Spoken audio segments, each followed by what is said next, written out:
Olá, tudo bem? Eu sou o Júlio César Fernandes e a gente chega hoje à nossa aula número 4 da disciplina Introdução à Comunicação Social. A gente falou nas últimas aulas sobre comunicação, origem da comunicação, falamos também sobre os elementos básicos de comunicação, os tipos diferentes de comunicação também, e agora a gente vai falar de agregados sociais. Os agregados sociais são as aglomerações de pessoas sem contato primário. Agregado social é um conceito dentro da sociologia.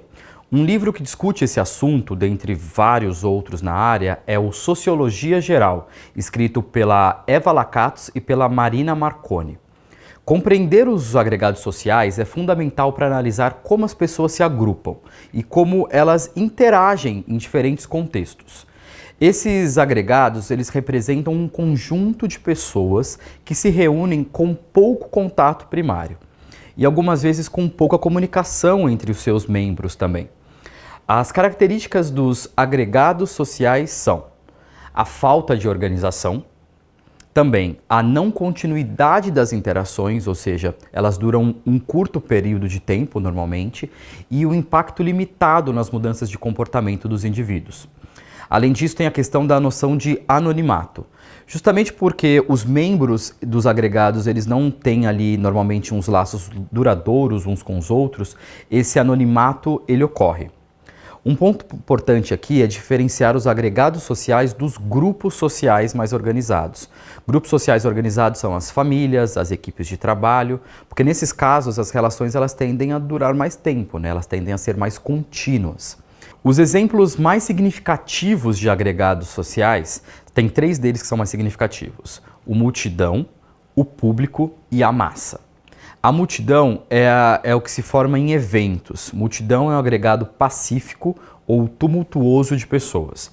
Elas ocupam um determinado espaço físico e a multidão ela reúne indivíduos que não necessariamente têm uma organização prévia e que compartilham um interesse espontâneo. E os contatos da multidão, dentro de uma multidão, eles são frequentemente de curto prazo, porque a multidão ela vai se dispersar, as pessoas cada um vai para um lado quando o evento acaba. Um exemplo pode ser uma manifestação de rua, por conta de um incidente político, por exemplo. O outro tipo é o público. Os membros do público eles compartilham uma identidade comum relacionada a um evento ou a algum interesse específico. Um exemplo pode ser o público num festival de música. Esse festival pode durar 1, 2 dias. Outro exemplo de público são os torcedores num estádio de futebol. As pessoas que compõem o público, elas estão reunidas, imagina ali no estádio de futebol, intencionalmente, próximas umas das outras, algumas vezes bem próximas mesmo, e interagem entre si. Pode ser para cantar a música de uma banda que se apresenta num show, todo mundo junto, para bater palma no final de uma peça de teatro, ou no caso do estádio de futebol, todos juntos entoando ali o hino do seu clube, torcendo, vaiando, todos numa mesma toada. E também a gente tem a massa. A massa ela é um agregado social caracterizado pela necessidade de relação emissor-receptor.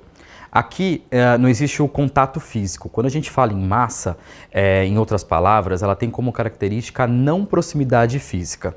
A massa tem como objetivo atingir grupos sociais amplos e variados.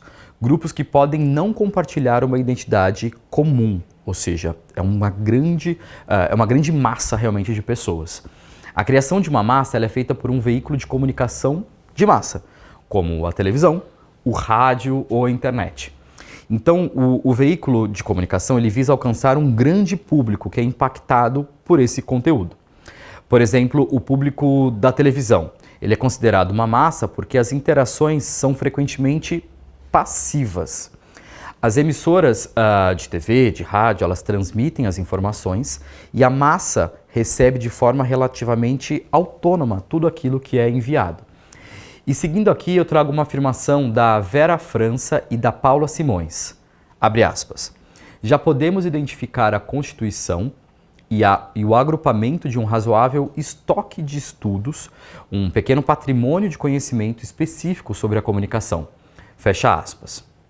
E com o intuito de conhecer melhor a comunicação, entender melhor mais a fundo realmente a relação da comunicação, diferentes correntes teóricas elas foram desenvolvidas e não só sobre os meios de comunicação de massa, mas essas teorias também elas falam sobre o processo comunicacional como um todo, analisam criticamente esses processos comunicacionais. E são diferentes correntes teóricas que falam sobre este assunto. E a partir da próxima aula, a gente vai se aprofundar em diversas e diferentes correntes teóricas, começando pela teoria hipodérmica.